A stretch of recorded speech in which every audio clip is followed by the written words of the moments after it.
Jan Valeri's escape from the sanatorium had caused much concern at a high level. Seen as a threat to the state, there was relief all round at his recapture. But now he's disappeared again. Tonight, James Follett concludes the story.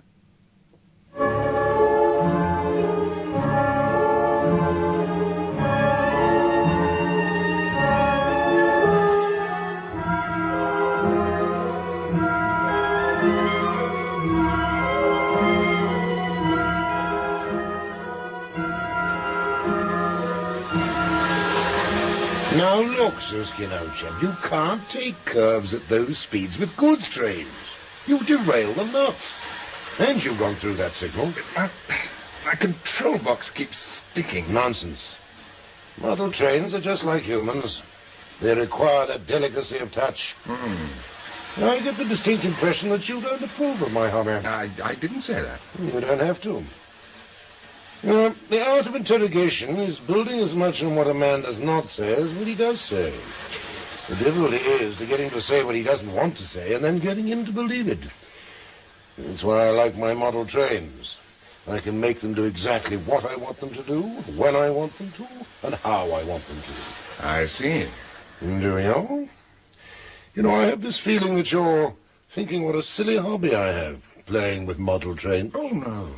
I believe Goering was keen on them, too. Anyway, a man needn't feel sensitive about his interests. It was my cooperation you wanted.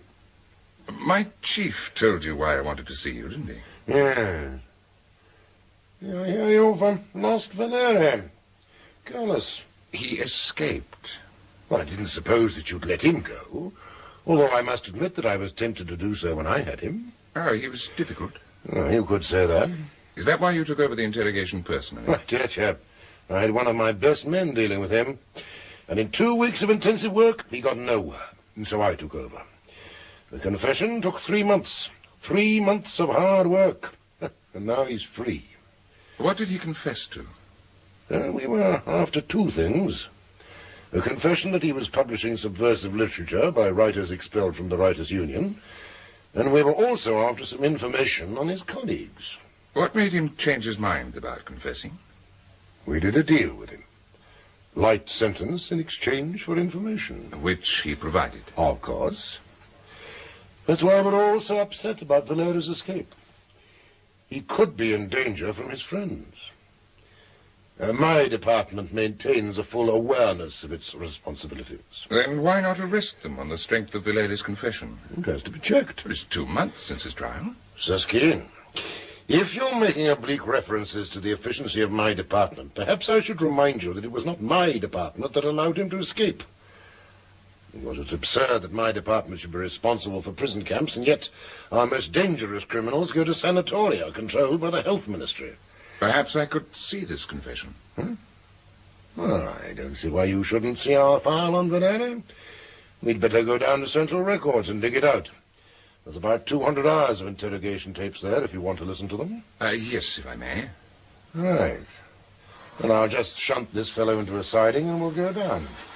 We'll have to get a pass issued to you first.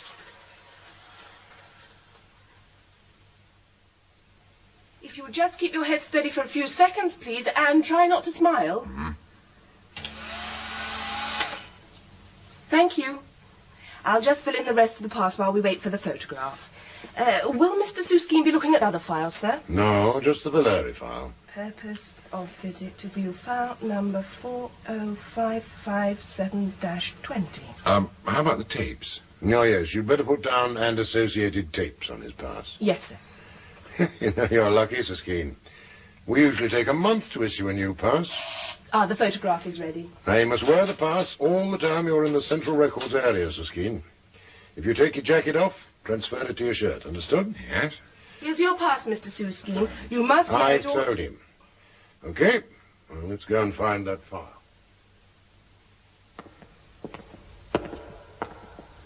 What was that number again? 40557-20. It's along here, I think. This place is vast. Yes, there's one file per citizen. Most of them only contain copies of school reports. Even so, 200 million files do take up a bit of room. I've heard of it, of course, but I had no idea it was this size. Yeah, I once toyed with the idea of microfilming the lot, till I discovered it would take about 100 years, by which time everyone referred to would be dead. Did you lock your filing cabinets at night? You try locking 10,000 filing cabinets every night. It's easier to lock the doors. Anyway, there's always a duty officer around, 24 hours a day. What were the last 2 digits of that number? Dash 20. 16, 17, 18, 20. This is it. The red tab means that the file is still active. It cross-refers to the files we're building up on his friends. Jan Valeri, male, born Warsaw, 1935, parents refugees, came to this country in 1939. His parents were prominent party members in their own country. They worked on our Polish broadcasts during the war. Degree in economics, editor of several university publications, unmarried. Arrested April 1972, charged with the publication of material by himself and persons unknown which insulted the government and peoples, etc., etc. Arrested in the university library. Think all that might help? Yes, I think so. Oh, I'd like to hear those tapes, please. Well, let's go over to one of the booths and I'll show you how to work the playback computer. Bring the file, you'll need it. What's the playback computer? Oh, our pride and joy. All the interrogation tapes in the library are stored in a central computer. All you have to do is to sit in a special booth and you have something like 60,000 tape recordings at your fingertips, just by pressing buttons. Before we had this system, investigations used to take ages. Here we are. This booth should do.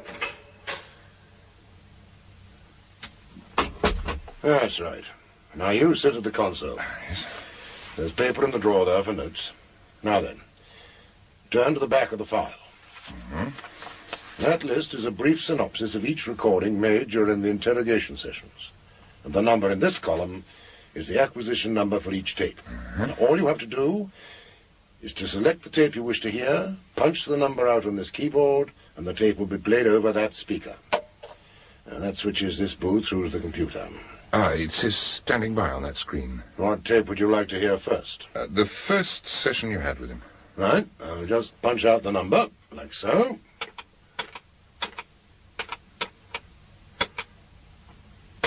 And that's all. You have to give the computer a few seconds to locate the tape.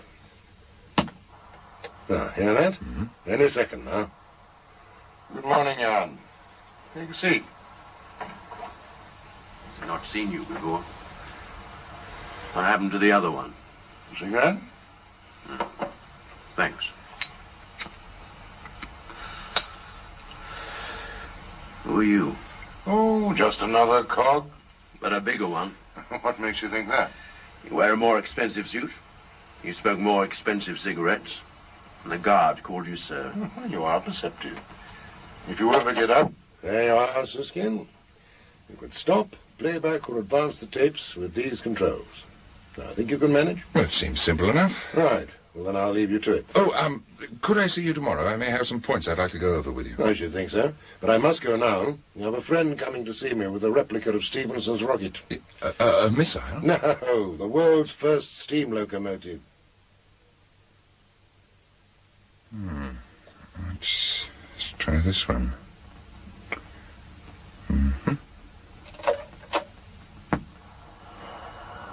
I've told you. I don't know. I don't know. Have some coffee. I don't want your coffee. What time is it supposed to be? You have a watch. Watch. Oh, yes. Miracle of science. My watch. What do you mean? My watch. It's now been running for 3 days without winding. It's odd. Jan, listen. I'm the only one left you can trust. Even your watch is unreliable. I'm your only friend now. You? A friend?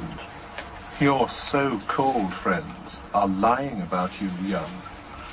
I refuse to believe them. But others might. Others more powerful than me. Believe me, Jan, I want to help you. But you must help me. It's the only way we can fight them. We must fight their lies with your truth. Let me sleep. Sleep. I don't care what they're saying, whoever they are. But you must care, Jan. You must care about yourself. I care. I don't want to see you convicted on trumped-up charges, based on the evidence of those who don't have the right to call you a friend. All I want is sleep. Sign here, Jan, and we can both get some sleep. Sign here, and you've beaten them. They're out there, Jan. They think they're safe. I've heard them. That fool, Valeri. We can say what we like about him to get out of trouble. Just a few strokes of the pen, and we can sleep. Warm. No one to disturb us. Just sleep. Long, long sleep. Feel this pen, Jan. Feel how light it is. It's nothing, is it? Just a little piece of plastic. Try drawing a line. It's so simple. As simple as writing your name. See how easily it writes. That's odd.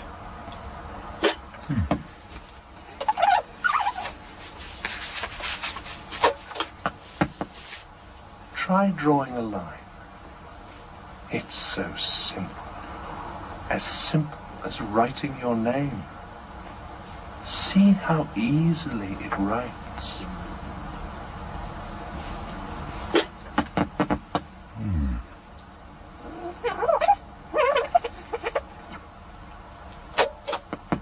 A little piece of plastic. That's it. Try drawing a line. It's so simple. As simple as writing your name. See how easily it writes. Mr. Suskeen? Mr. Suskeen? Oh, hello. You startled me. Oh, I didn't mean to, but I have to check a date given during an interrogation session. All the other booths are booked, and my section leader asked me to ask you if You want to use this booth? Yes, certainly. It won't take a minute. I've come to the end of these tapes anyway. At least I think I have. This last one seems to end rather abruptly. Perhaps there's something wrong with it. Shall I try? Yes, if you would, please. Which one were you playing? The last one on the list.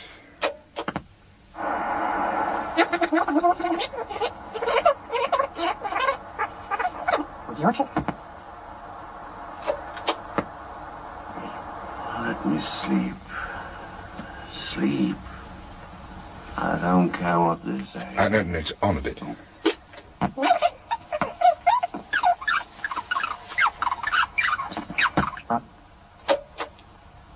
Try drawing a line. It's so simple. As simple as writing your name. See how easily it writes. There, you see? It is a bit odd, isn't it? Would there be any more tapes? Only these on the list. Have you played them all? Well, no, most of them didn't seem important. Except this last one. I'll take its number if you like and have it checked. No, it doesn't matter.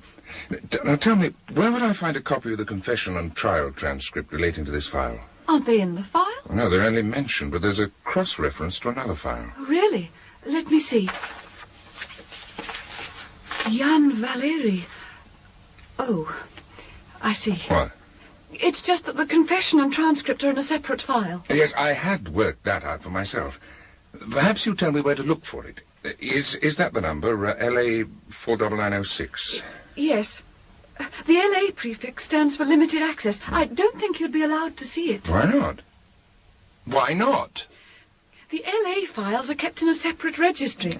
Only heads of sections are allowed to see them, and they have to get each other's signature on the requisition form. It's a Form 822 available from room 897. God, what a performance. It's the system. All right, then, can you get me this form?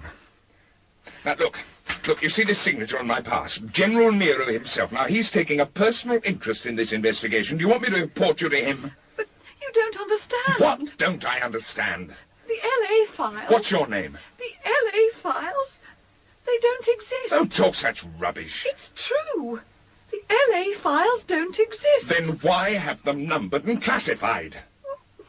It's the system. Suskeen, I want a word with you. What about? I understand you've been bullying one of my girls about the LA files. Is that correct? Yes. Jan Valeri's confession and trial transcript. I wanted to know. I don't care who or what it refers to. I showed you the file you could use. What was wrong with that? It didn't include a transcript of Valeri's trial. You've no right to go poking your nose into affairs that don't concern you. How could seeing the transcript help in finding out how he escaped? I could only answer that after I'd read it. Listen, Suskeen. It was because of your department's inefficiency that Valeri was able to escape in the first place. We've done all we can to help with your inquiries. This is how you repay us. Very well, but I don't see how seeing That's his... just the trouble you don't see. Well, I'll tell you what I see, shall I? The sooner my department gets control of your sanatoria, the better. Even after we've secured convictions, it's not the end of the story. We often need access to your inmates for questioning in relation to other crimes under investigation. And your doctors deny us that access. They trot out feeble excuses such as their patients are not fit for further interrogation. That's not my concern. Our doctors are granted reasonable independence. They say that new inmates have often been inhumanly treated by your department. And from what I've heard of the Valeri tapes, I can well believe them. Give me security. Immediately. Your pass, Suskeen. Ah. Hello, security. General Nero. I want you to revoke visitor's pass number 8745 from 1350 hours.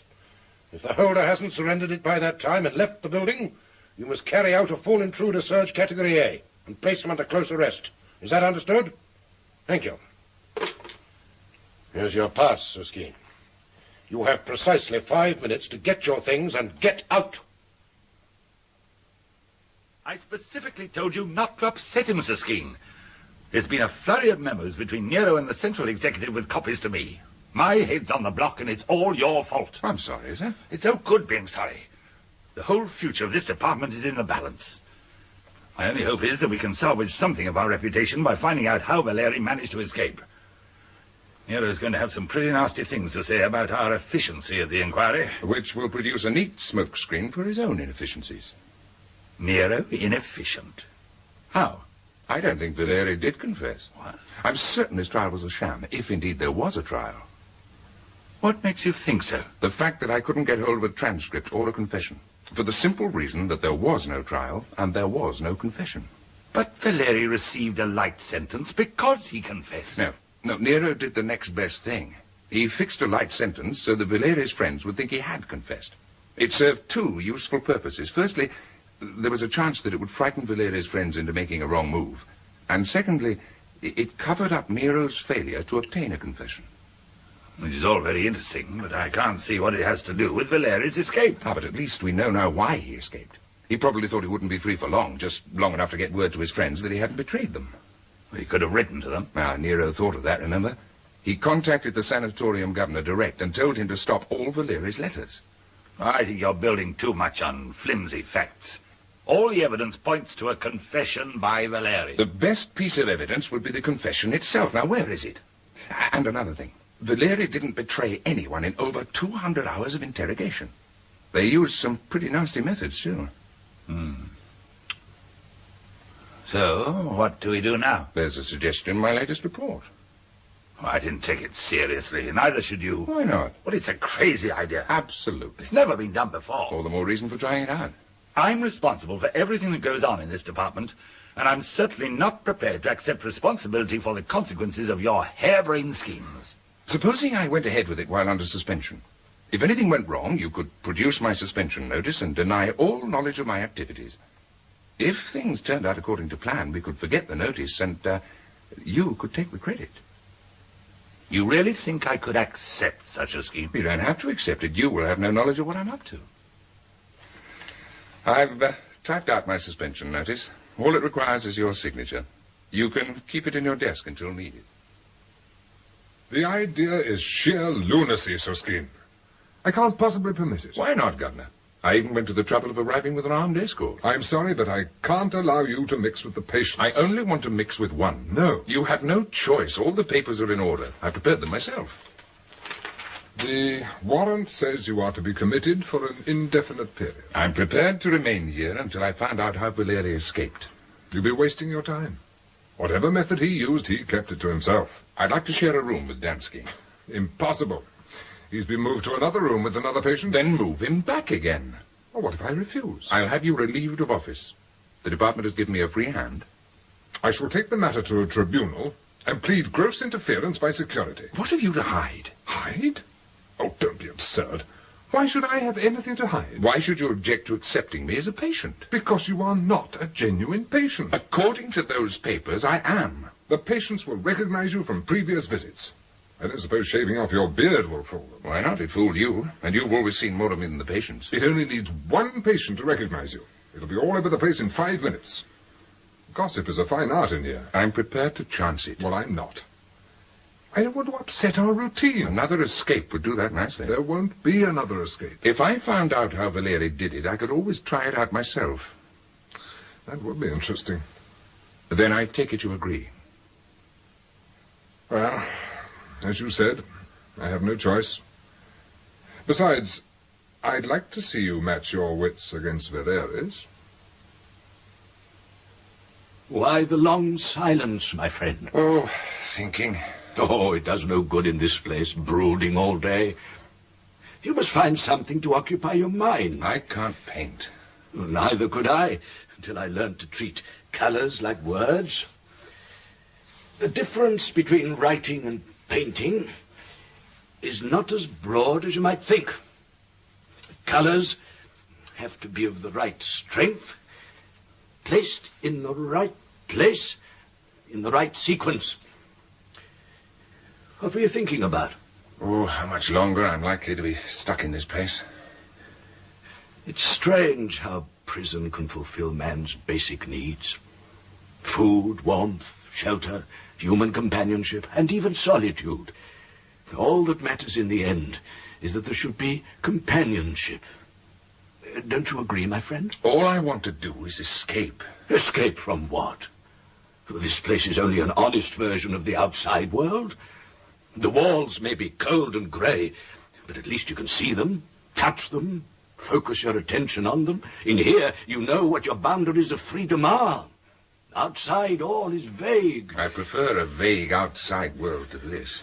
Yes, your sanity is a most precious possession. You have a duty not to torment it. My duty to my sanity, as you call it, tells me I must escape, or at least try. You know, you remind me of a friend who shared this room with me. He was desperate to escape from the day he arrived. Jan, dear Jan. Jan? Jan Valeri? Yes. You've heard of it? Oh, only gossip. That he managed to escape. Oh, is that what they're saying? If only they knew. Knew what? Do you think the sky is too dark? Perhaps a little more white here. Knew what? Yes, I think more white. Look, you must tell me, how did Valeri escape? Or is it all right, is it? Now, steady, my painting. Please, what are you doing? How did Valeri escape? You're tearing my smock. I'll tell you if you don't tell me. Tell you what?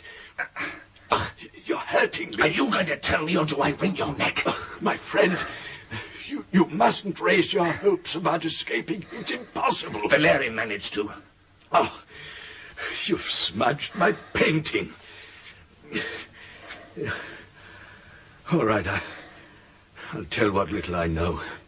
If you promise to give up the idea of escaping, we could get on so well together. I want to know about Valeri.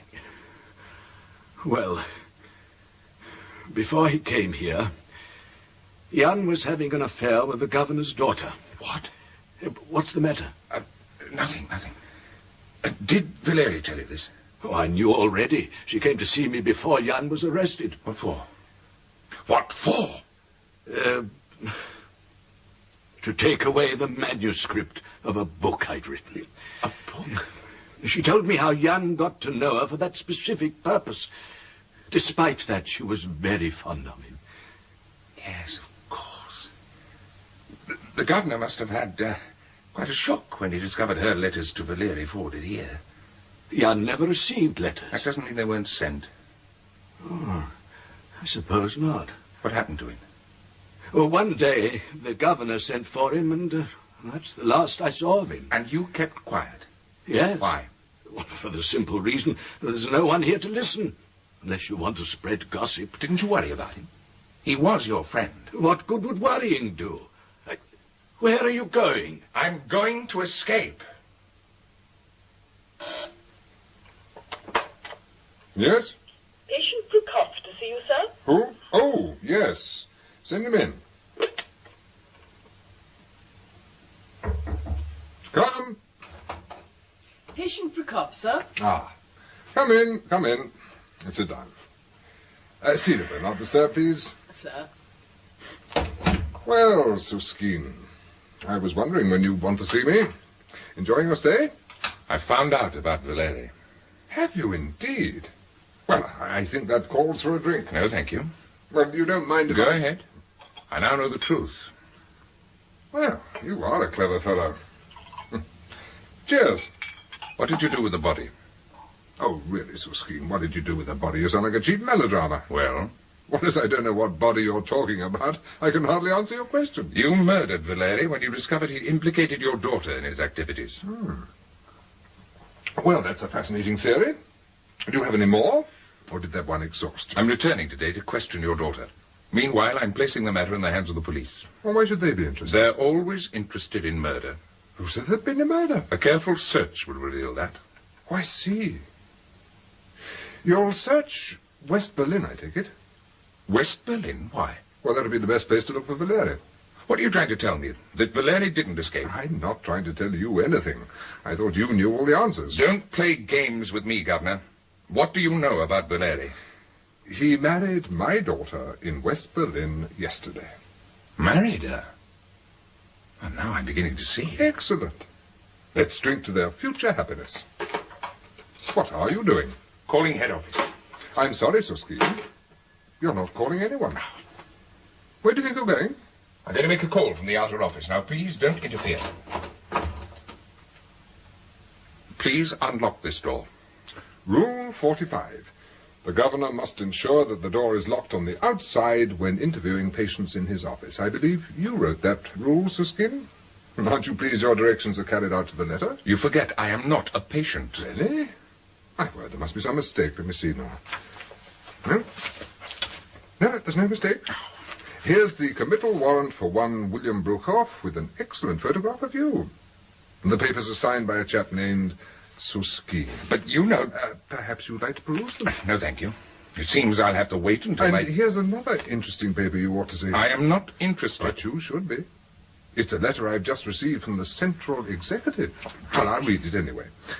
In accordance with the government's administrative rationalization policy, I like that, the chairman of the Central Executive has approved a plan by the Department of Justice to transfer responsibility for corrective treatment sanatoria from the Health Ministry to the Office of the State Prosecutor under the direction of General Nero. Yes, sir? Have this man returned to his room? Yes, sir. Just think, Bruckhoff. Just think what a splendid security manual you can write now. Written with inside information.